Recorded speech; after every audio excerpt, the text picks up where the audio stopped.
আজকে আমাদের দলের ব্লক সভাপতি হিসাবে দল আমাকে নতুনভাবে দায়িত্ব দিয়েছে।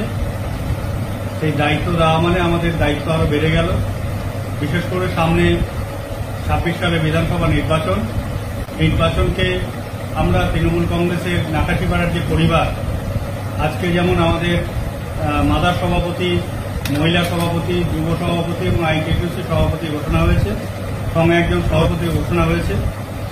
এছাড়া আমাদের সমস্ত অঞ্চল সভাপতি, নির্বাচিত 3টে স্তরের জনপ্রতিনিধি এবং বুথ সভাপতি এবং বুথের সকল সহকর্মীকে নিয়ে আমরা একসাথে সম্মিলিত পরিবার হিসেবে নাকাশিপাড়ায় যেভাবে আমরা চলে এসেছি, আগামী দিনেও আমরা সেইভাবে চলব, যাতে আমরা বিধানসভা নির্বাচনে আমাদের নাকাশিপাড়া সিট গত 5 বারের মতো 6ঠবারও আমাদের নেত্রীর হাতে তুলে দিতে পারি।